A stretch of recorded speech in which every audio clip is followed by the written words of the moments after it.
Hi, this is Dan Sullivan, and this is the next episode of our podcast series. And I'm here with Gord Vickman, who's the manager of all podcasts at Strategic Coach. And Gord, before we get into some of the strategies that we use to actually constantly enlarge our multi-series podcast network around the world, why the interest today in podcasts? Because it's really taken, I think, most people totally by surprise how big this got so fast.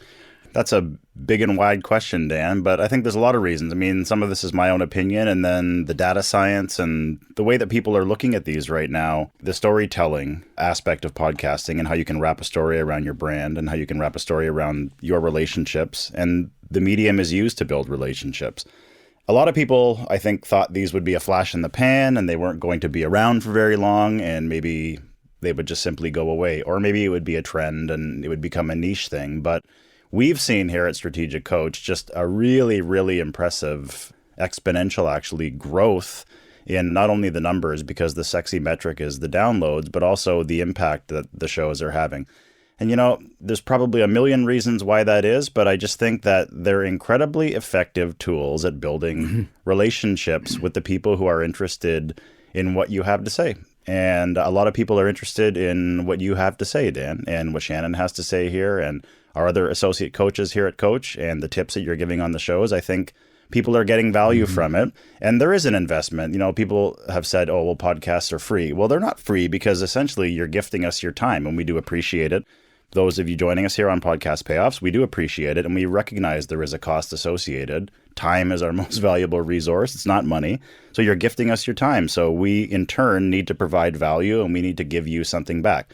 That's the relationship. And I think when people find podcasts that give them that which they're looking for, they are going to come back. And that's what we're hoping to do here at Strategic Coach with the 11 shows now in our network, strategicpodcasts.com, if you haven't had a chance to check out the homepage, and they're all available there for you to check out. Yeah. You know, one of the things that I looked forward so much when you joined the team here at Strategic Coach, and I actually told you this in one of our meetings, and I said, you know, you've got this experience in broadcast medium on live radio with big shows, big audiences, and you've also done documentary work, you know, of producing documentary films. You know, and I grew up in that world because a lot of people know that, you know, in my early days, I was a copywriter with BBDO. It's a worldwide ad agency, but I was here in the Toronto branch, which was the big Canadian. It was like the second biggest advertising agency. This was in the early 1970s. It was all about broadcast, and broadcast is, when I think about it, it's one way. Broadcasts are just one way. You know, you were doing it with scarce broadband. You know, you had to pay a large amount of money to get your presentations. And the backstage expense of making sure it was perfect, because you only got one chance. And then, I mean, if it wasn't good, it got multiplied, not good, 100,000 times. And so you had this preparation of, you know, years and years, a couple of decades of actually thinking where you're sending out a one-way message.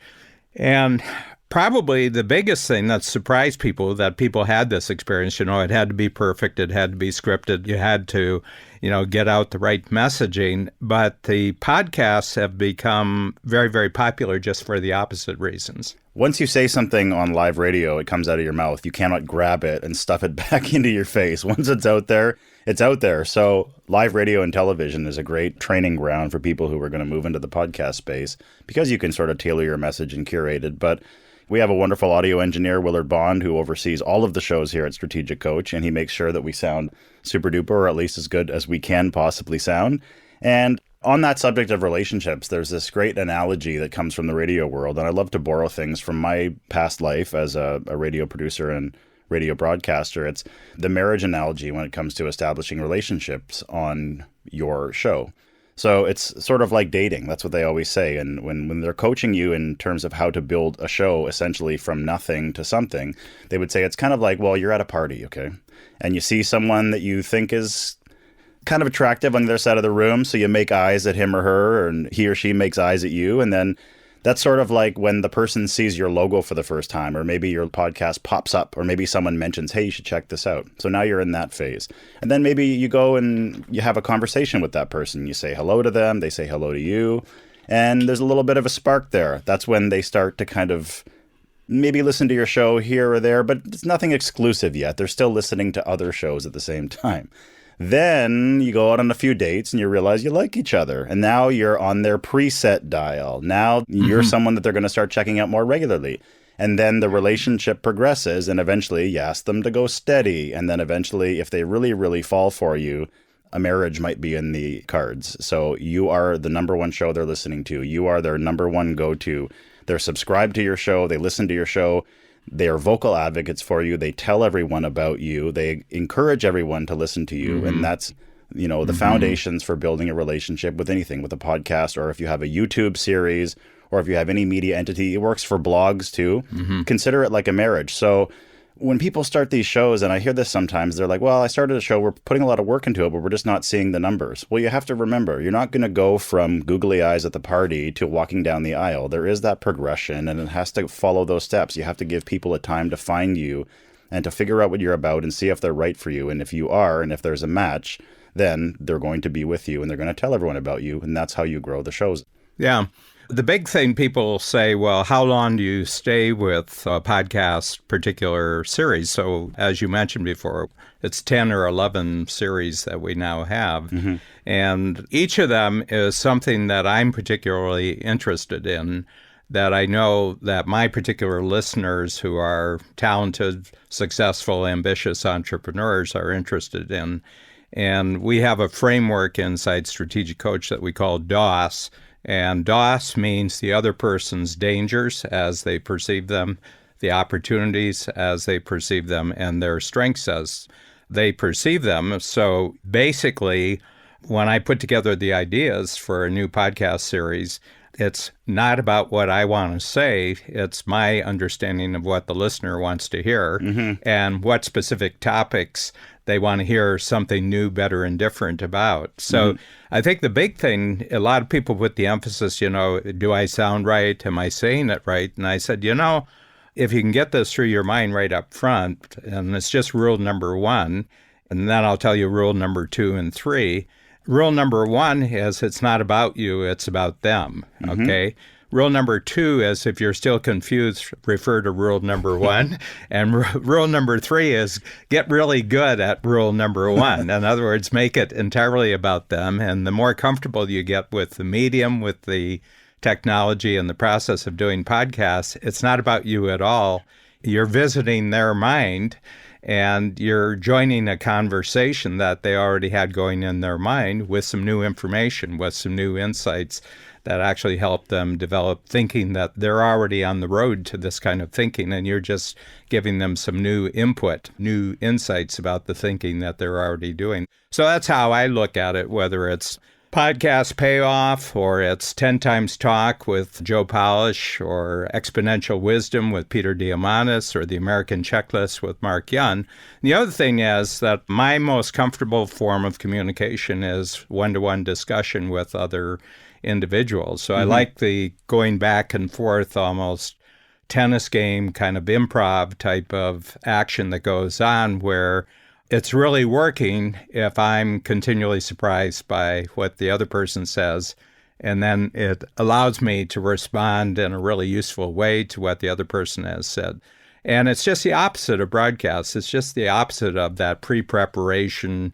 I remember the British Broadcasting Corporation in the 1930s with their radio shows, that all the announcers, commentators on the BBC had to wear tuxedos when they were in the studio, and all the women had to wear evening dresses so that they were... You don't like my tuxedo, Dan? I wore it just for you today. I do like it. I was going to talk to you a little bit about that. Yeah. Did you get that discount? Was that... Anyway, that was really good. But the whole point, you can see the whole mentality that if you're wearing a tuxedo, you would talk in a particular way that was appropriate for the British Broadcasting Corporation. And so that whole notion that it's all about you, and it's how you sound, and it's the ideas and the authority, and you're representing It's who you're representing that's important, not who you're talking to. I'd never heard that tuxedo story, but that's hilarious that they were showing up. If you could think of a less comfortable thing to have to sit there and try and broadcast and enunciate in than a cummerbund, I can't really imagine what that would be. But you have to understand that for most people, radio was very recent in their experience. So, radio as we understand it didn't really start until the 1920s, 1930s. And I remember before Downton Abbey, there was a famous series that came out of British television called Upstairs, Downstairs. Mm-hmm. And they have one episode where, for the first time, they've gotten a telephone in the house, and they were operator-triggered telephones. So you picked up the phone, and a live operator came on. So there were no numbers. But the butler, his name was Hudson in the series, it was really interesting because the phone rang for the first time, and the downstairs staff, the maids, the cooks, and everybody said, Mr. Hudson, the telephone. And he stopped, and he went and he put his coat on, his, front stage coat, as the butler. And then he went and he answered, yes. And you could see that they were still in the transition of moving into a medium where the person on the other side can't see what you look like. They can't see, but their whole perception, because they were trained in formal settings, and they were very stilted when they talked on the phone. And there were charges. They charged you for the limited amount of time that you should be on the phone, and it wasn't for chit-chatting. It took teenagers to actually introduce that. So the whole thing is the medium of the podcast. I think we're in one of those transitionary stages where I think there's a general weariness from broadcast medium, and that would include cable, that would include 500 channels that you can now get, on your TV if you want. There's just a general weariness of being talked at. Yeah. And the other thing is being talked at about something that's important to the talker but not important to you.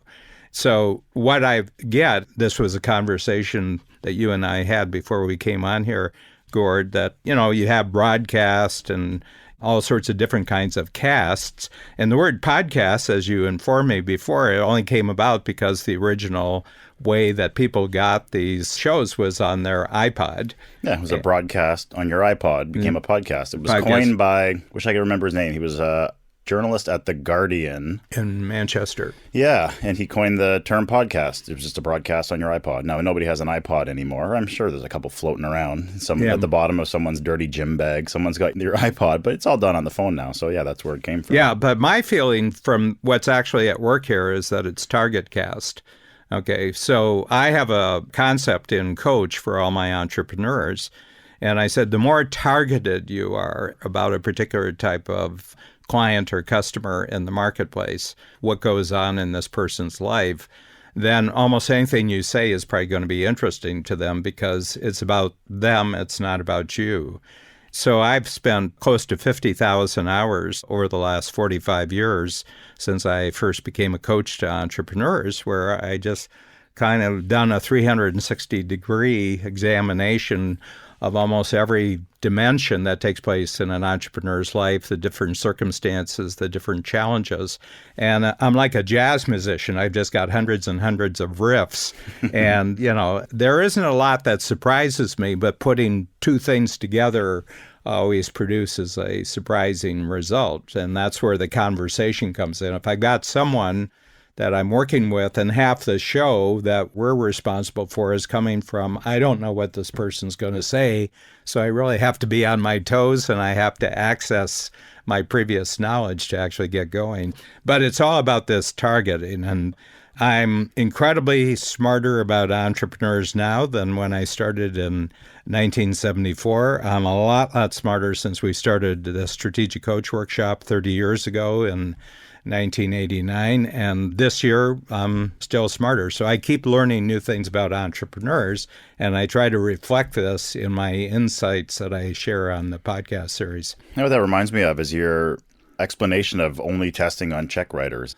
When you have an idea, and I've been in a lot of your workshops, your 10X workshops here at Strategic Coach, and I've seen some of the Free Zone Frontier and also our associate coaches as well. It seems like when you're going and you're testing an idea, you're just kind of throwing it out there. And I've actually heard you say to a group of 10X people, what do you think? Does this make sense? And it's almost like you're workshopping the idea itself, and then people are hitting on it and people are working on it, and then you're pulling it back. So that idea of only testing on check writers, why has that been so paramount to the success of all of the tools that you've created and the programs themselves? Yeah, well, the truth is the greatest idea in the world, as it looks in your head, at best is only gets to the 50% line in terms of whether the idea is actually good or not. And the other 50% actually has to come from, is this of value to the person who's actually hearing the idea?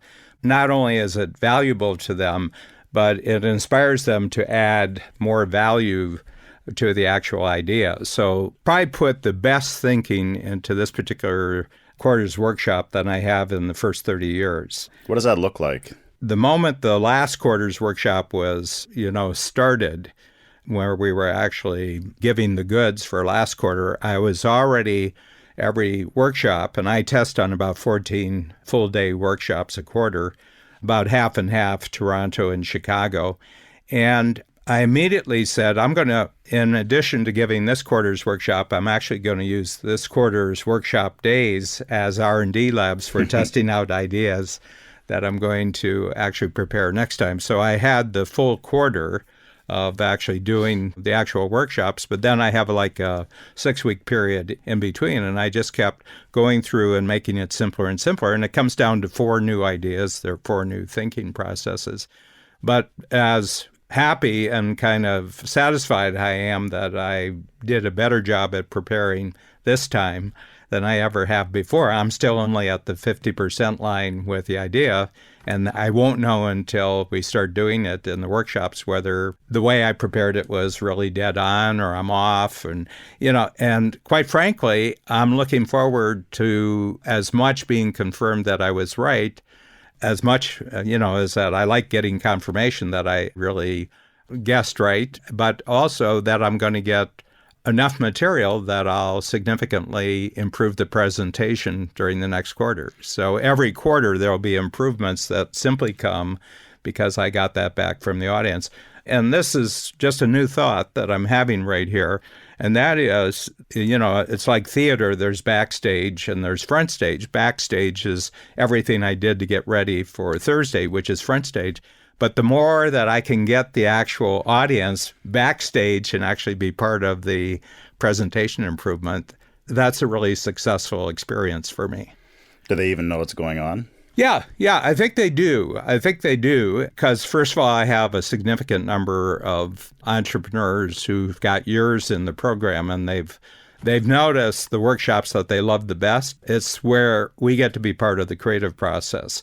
The more you can make the audience part of the creative process, I think they really love that experience. And here, whatever the costs are of what we're doing in the studio and whatever the costs are for people to actually download and listen to, which is minimal, people can binge on it. So there's a far more greater control on our part of what we can experiment with, and there's a lot more control on their part of cherry picking or picking what they want to listen to. What do they call it? It's the customer avatar, essentially. Yeah. If you know exactly who you're speaking to, focus directly on that person, and you're going to reap the rewards. Because to bring this full circle here with the marriage analogy, when you show them that ring, they are going to say yes, because you've already established that relationship with them, being hyper-focused to what they want, testing it on them and looping back and circling back until you've kind of got that thing that you think is going to move the needle forward, and then everything just kind of builds on that. Is that not how it works? Yeah, I think so. And the big thing is that the greatest relationships that people have are the most interactive relationships,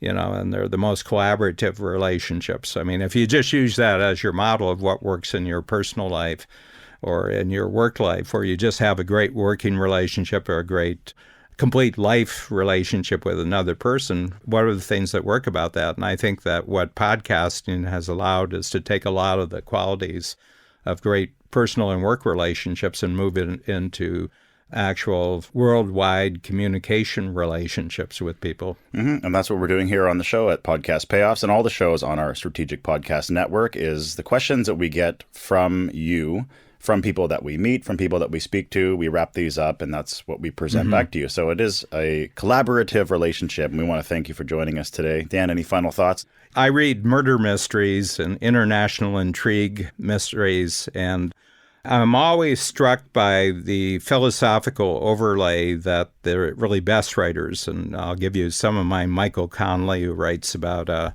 detective in Los Angeles by the name of Harry Bosch, and then there's a terrific UK writer by the name of Mark Dawson, and he writes a whole series. And what I find really interesting about these writers is that they've got to create a great story, but around the story, they give an amazing amount of social, political, economic context, historical context, and you learn a lot about that, but there's philosophy that runs through it.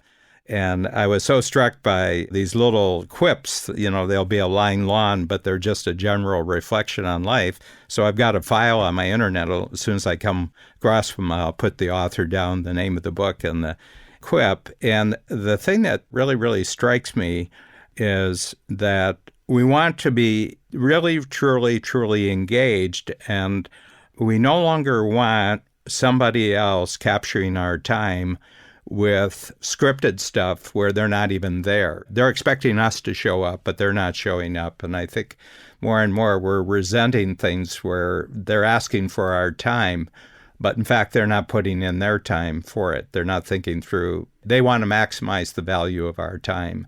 And I think that's really the new territory that we're really entering in. How, by listening to Gord and Dan for a half hour, is my life better as a result of this experience? And I think that's what you have to really think about all the time. Questions, comments, concerns, always valid, always welcome. strategicpodcasts.com is the entire Strategic Podcast Network. You can check out all of our shows there, and you can get in touch with us. If there's any questions that you'd like Dan to answer or myself, Gord, to answer, please do get in touch, and we will definitely get to them on a future episode of Podcast Payoffs. Thanks, Dan.